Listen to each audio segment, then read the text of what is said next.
दोस्तों, राहुल गांधी ने पिछले 11 सालों में जो बात कही है वो सच साबित हुई है। आज के इस वीडियो में हम आपको राहुल गांधी की उन पुरानी बातों को सुनाएंगे, उन नई बातों को सुनाएंगे जो कि आज तक सच साबित हुई हैं। और शुरुआत करते हैं सबसे पहले फैसले से। नोट अच्छा, ठीक है। बंदी का फैसला जो कि भाजपा सरकार ने लिया था और उस पर राहुल ने कहा था कि यह सबसे बड़ा स्कैम है। डिमोनेटाइजेशन क्या है, किसको इससे फायदा मिला, किसकी मदद हो रही है, किसका नुकसान हो रहा है और ये क्यों किया गया है, ये मैं आपको बता रहा हूं। हिंदुस्तान का हिस्ट्री का सबसे बड़ा स्कैम है।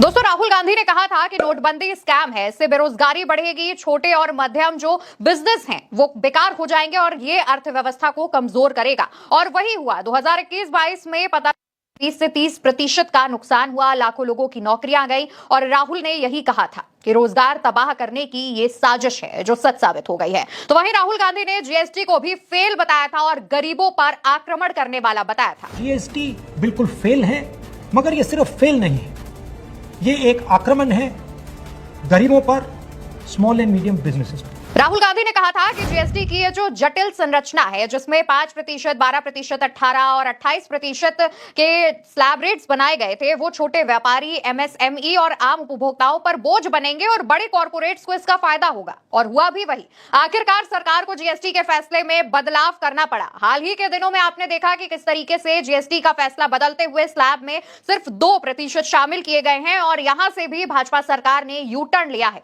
अब इसके बाद राफेल का वो स्कैम याद कीजिए जिस पर राहुल ने सवाल उठाए थे, तो भाजपा ने उनके मजे लिए थे। This is a breach of the Official Secrets Act. The Prime Minister, who is the only other person who knows about this deal, has informed Anil Ambani.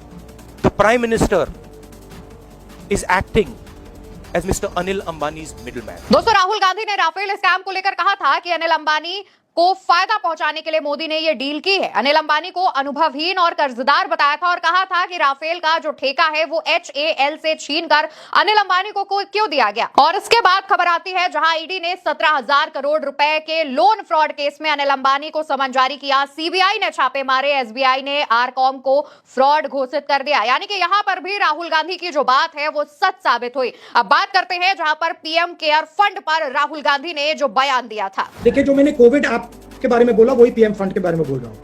उसकी ऑडिटिंग होनी चाहिए, क्लियर होना चाहिए किसने पैसा दिया, कितना पैसा दिया और किसको दिया। आप क्लियर कर दीजिए, ऑडिट कर दीजिए, कोई प्रॉब्लम नहीं। दोस्तों, राहुल गांधी ने पीएम केयर फंड को काला धन बताया था और कहा था कि जनता से दान के नाम पर इकट्ठा किए गए पैसे का हिसाब किताब भी नहीं दिया गया, ना ही ये आरटीआई के दायरे में आता है, ना ही ऑडिट होता है और ना ही इसमें कोई पारदर्शिता है। और इसके बाद राहुल गांधी की यह बात सही साबित हुई, जहां पर 2025 में ही कई रिपोर्ट्स और जांच से साबित हुआ है कि फंड में पारदर्शिता की कमी है। खासतौर पर 2023 के बाद के खातों का कोई भी सार्वजनिक हिसाब सरकार की तरफ से नहीं दिया गया। दावा किया गया कि विदेशों से भी भाजपा को फंड मिला है इसी पीएम केयर फंड में। वहीं दूसरी तरफ राहुल गांधी ने लॉकडाउन को लेकर के भी बड़ी बात कही थी। The result is that the lockdown in India is not going to do the job that it was supposed to do. And I am confident that you will now see an increase in the disease profile. Instead of seeing a collapse of the disease, you will now begin to see as the lockdown opens an increase in the disease profile. दोस्तों, राहुल गांधी ने कहा था कि lockdown जैसे ही हटेगा वैसे ही मरीज बढ़ जाएंगे और कोरोना तेजी से फैलेगा। वैसा ही हुआ। राहुल गांधी की बात सही साबित हुई। ना सिर्फ कोरोना फैला बल्कि लॉकडाउन लगने की वजह से बेरोजगारी बढ़ गई। कई लोग जो है लाखों किलोमीटर तक पैदल चले, इससे कई लोगों की रास्ते में ही मौत भी हो गई। कोविड के समय लॉकडाउन हटने के बाद देश के क्या हालत थे वो आप भी जानते हैं, उसे बताने की बहुत ज्यादा जरूरत नहीं है।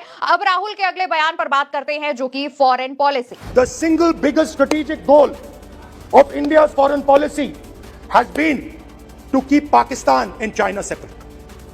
This is fundamental for India. And what you have done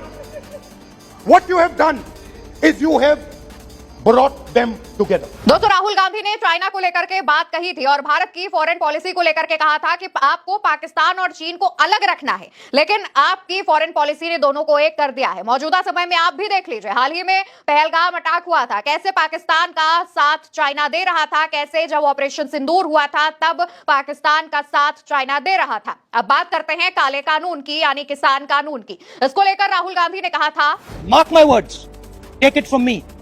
These laws the government will be forced to take them back. दोस्तों राहुल गांधी ने साफ साफ कहा था कि देखिएगा ये कानून वापस लेंगे, और हुआ भी वैसा ही।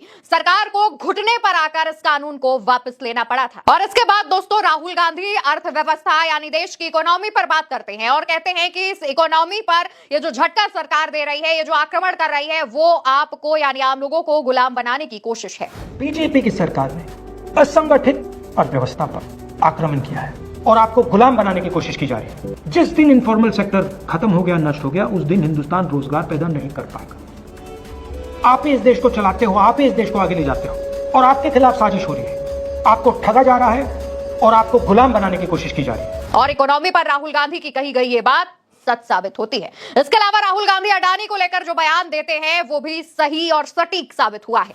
अदानी जैसे लोग हैं जिनकी आंख आपकी जमीन पर, आपके जंगल पर और आपके जल पर है, और ये नरेंद्र मोदी जी के खास मित्र हैं। दोस्तों राहुल गांधी साफ साफ कहते हैं कि अडानी की जो आंख है वो आपकी जल जंगल जमीन पर है, और मोदी जी जो कि अडानी के अजीज मित्र हैं वो इसमें अडानी की मदद कर रहे हैं। और आप हाल फिलहाल में देख लीजिए, तमाम ऐसी खबरें आती हैं जहां पर अडानी को 1 रुपए में जमीन दे दी जाती है, जमीन सौंप दी जाती है। और कुछ कहेंगे तो शायद नोटिस आ जाए, तो आगे बढ़ जाते हैं और बात करते हैं इलेक्टोरल बॉन्ड पर। जो भी कॉन्ट्रैक्ट हिंदुस्तान की सरकार देती है, जिस भी कंपनी को देती है, उसका इलेक्टोरल बॉन्ड्स के माध्यम से रिश्वत वो कंपनी बीजेपी को देती है। दोस्तों राहुल ने इलेक्टोरल बॉन्ड पर साफ साफ कहा था कि इसके माध्यम से भाजपा को रिश्वत दी जाती है, और डेटा जारी होने के बाद उनके सही जो दावे हैं सही साबित होते हैं, क्योंकि ये दुनिया का सबसे बड़ा कॉर्पोरेट फंडिंग रैकेट निकला और इसको लेकर के खूब सियासत हुई। वहीं दूसरी तरफ राहुल गांधी ने टैरिफ को लेकर के भी कुछ कहा था। जिनको मोदी जी अपने मित्र कहते हैं,